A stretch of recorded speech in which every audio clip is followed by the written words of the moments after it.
Hello there, faithful listener. You've tuned in to Season 7 of the Bible Explained podcast. So make sure to grab your cup of coffee, because today we are going to be discussing the book of 1 Samuel. Well, hello and good morning, faithful listeners. I hope you all had a really fantastic weekend. And for those of you who are new on the podcast, I would like to explain why I call you guys faithful listeners. It was something that I coined 3 years ago, actually close to 4 years ago now, when I first started the podcast. And I don't know if I coined it, but I thought it up like 3 or 4 years ago.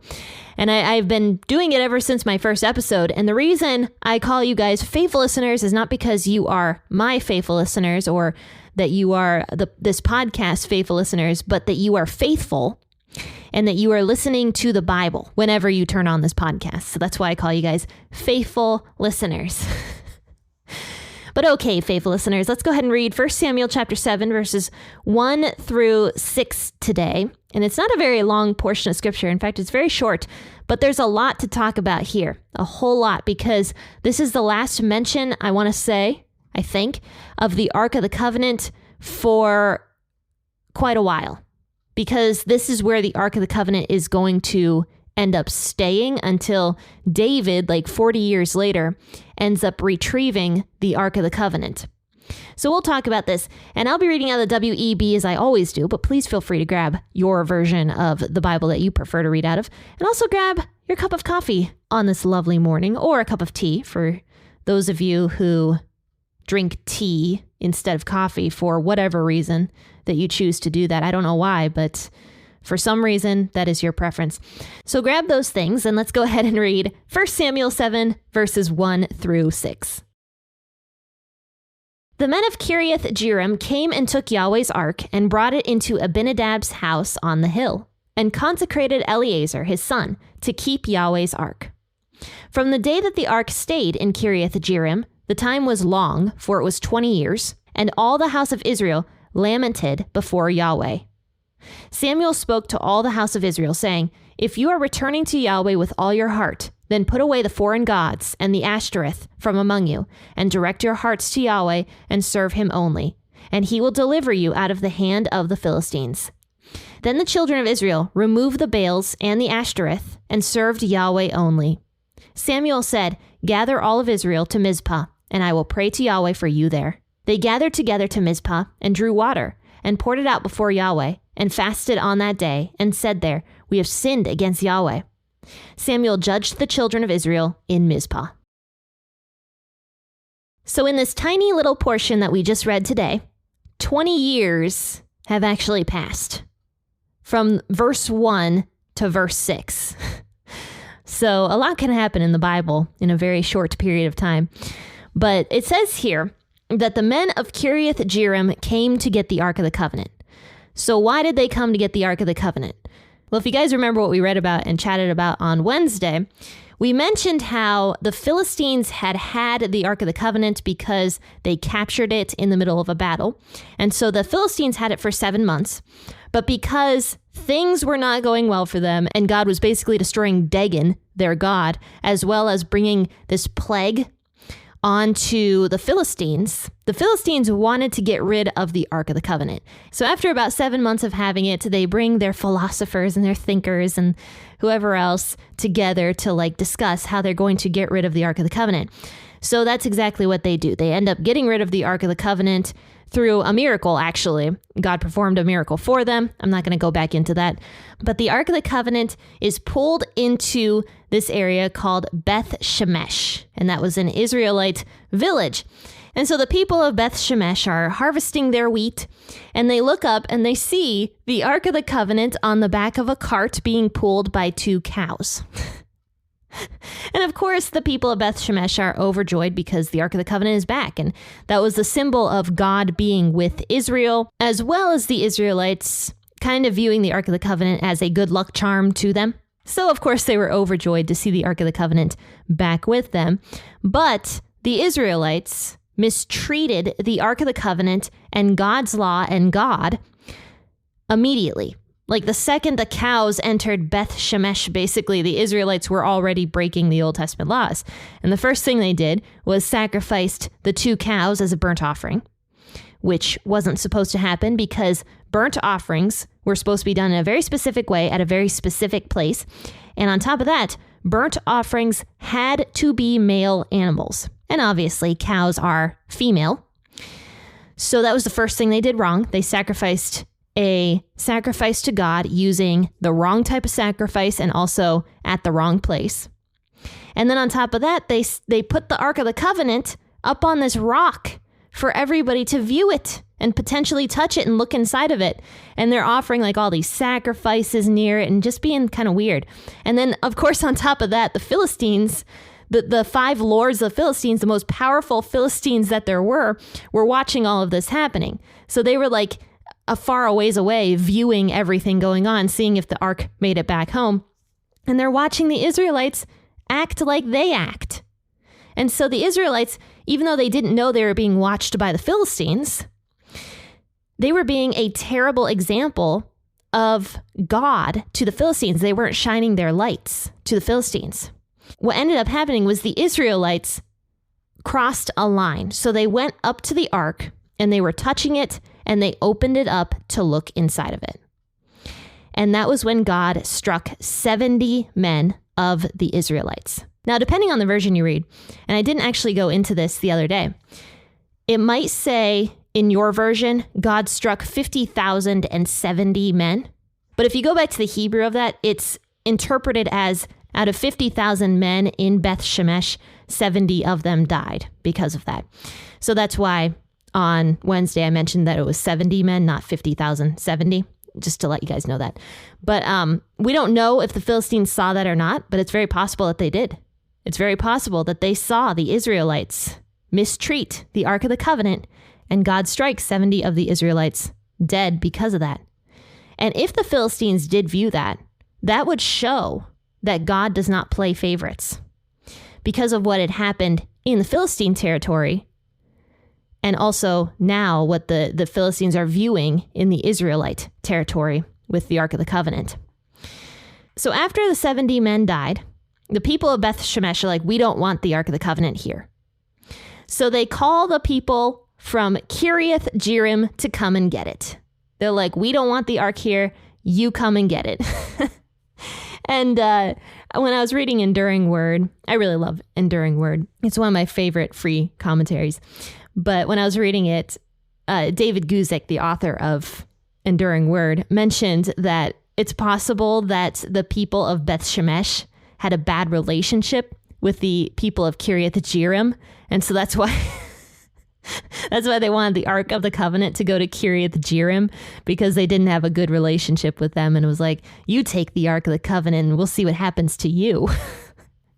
But we don't know of any stories actually that happened in Kiriath Jearim. Like once the Ark of the Covenant goes there, it kind of just remains there, and we don't hear of any stories or really anything happening to anybody in Kiriath Jearim. So if it was a plot of the people of Beth Shemesh to take down the city of Kiriath Jearim using the Ark of the Covenant, it did not work. But that's just speculation. All of that speculation. We don't know why the city of Kiriath Jearim was chosen. But one thing we can ask is, why did the Ark of the Covenant not go back to Shiloh?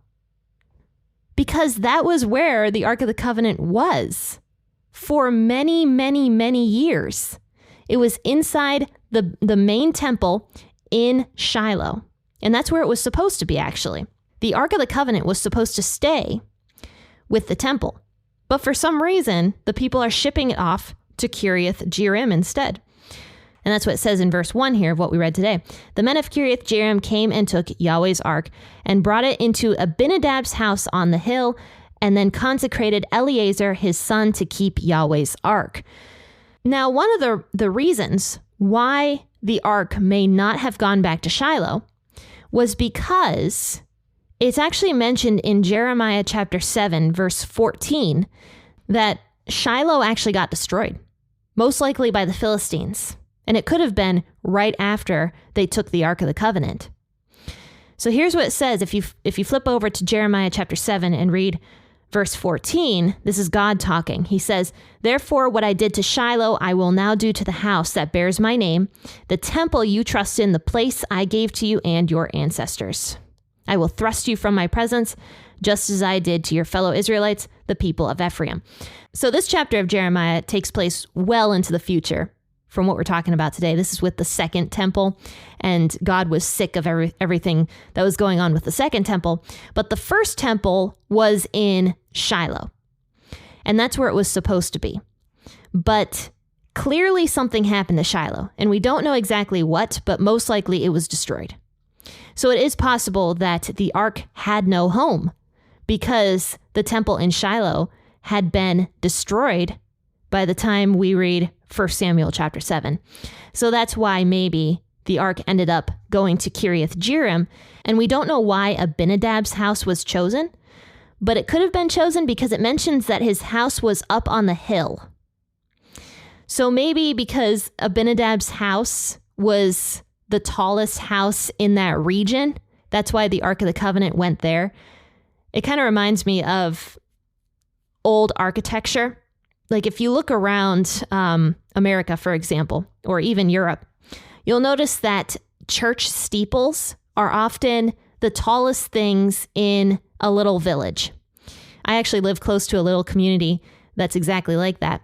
If you drive just a few minutes down the road, you're going to see a tiny little, it's not a village exactly, but a tiny little community. And the one thing you can see above everything else is the steeple to the church. And when churches were being built in America, that was a purposeful design, that the church was the tallest thing, the first thing you would see when you entered into the village. And I wonder if the same thinking was happening with the Ark of the Covenant, because Abinadab's house was up on a hill. Just logically, that's where the Ark of the Covenant should go, is that the tallest location, the first place everybody could see.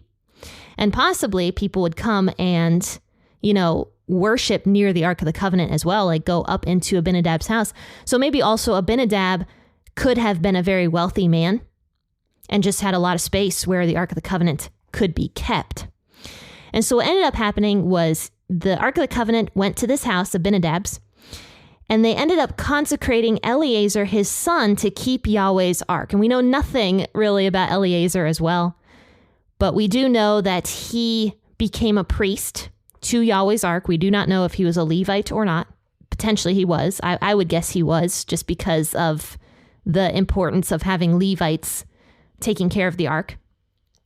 So from that day on, the Ark stayed in Kiriath Jearim, is what it says, and the time was long, for it was 20 years, and all the house of Israel lamented after Yahweh. Now I should mention that just because it mentions 20 years here, that doesn't mean that that was how long in total the ark was at Abinadab's house, because we know the ark was actually at Abinadab's house for 40 years. But it does mean that after 20 years had passed, Israel had fallen so far away from God that they were lamenting, is what it says, after Yahweh. They were in dire straits.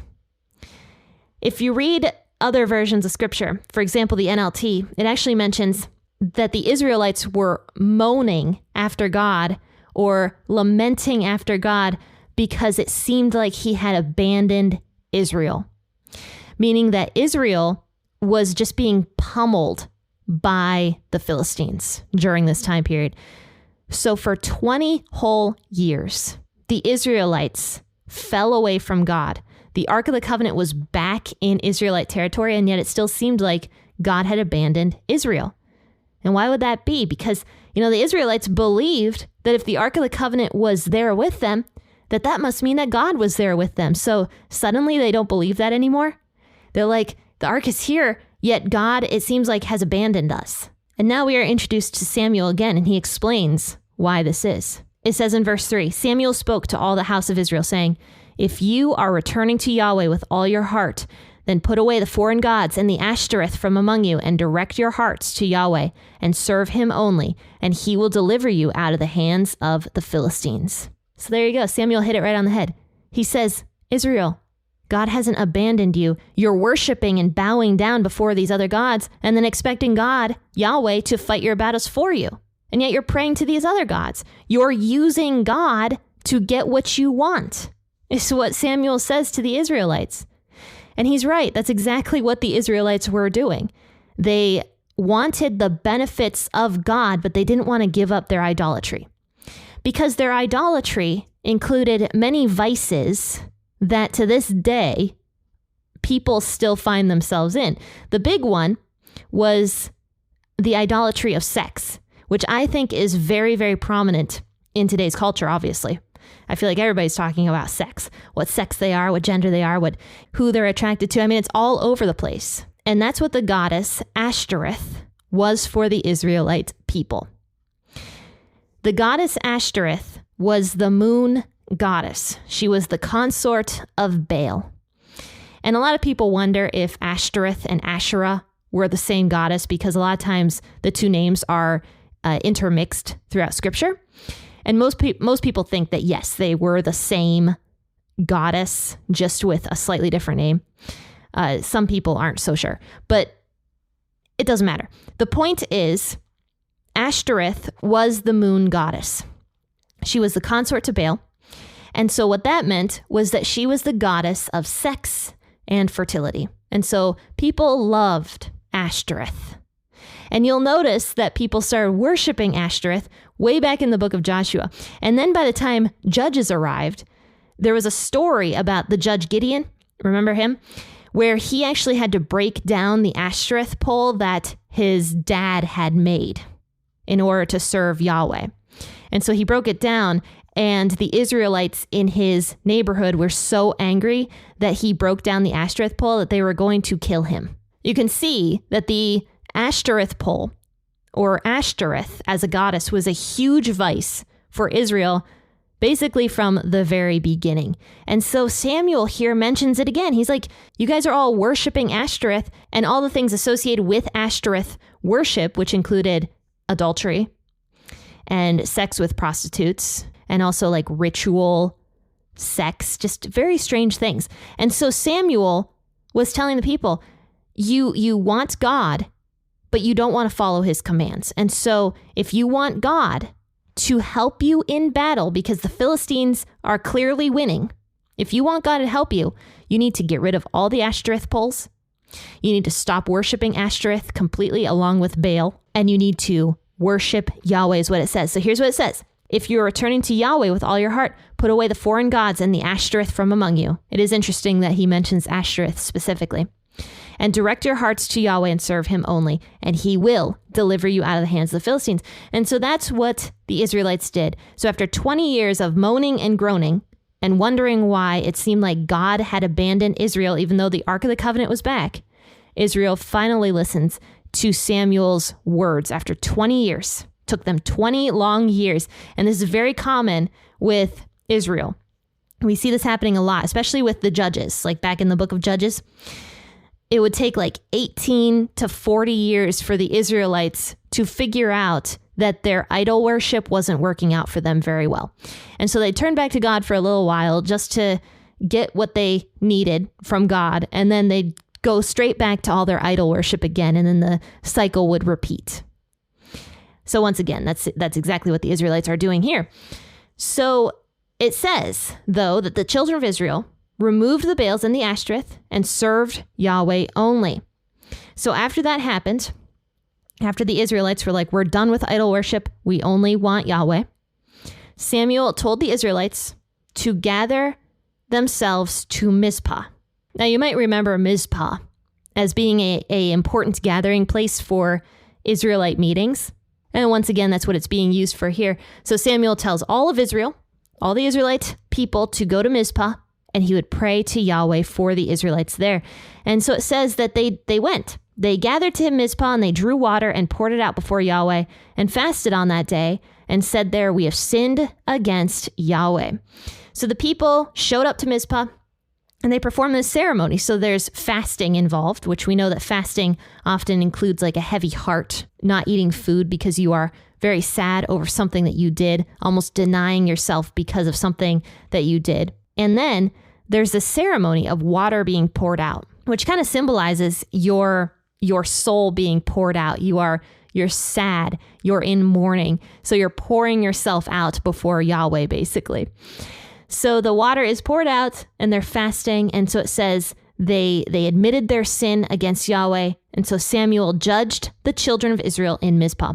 So Samuel really was a great leader. He was a fantastic judge. Out of all the judges we've seen so far, I want to say Samuel was one of the better ones because he really did try to bring the people back to Yahweh.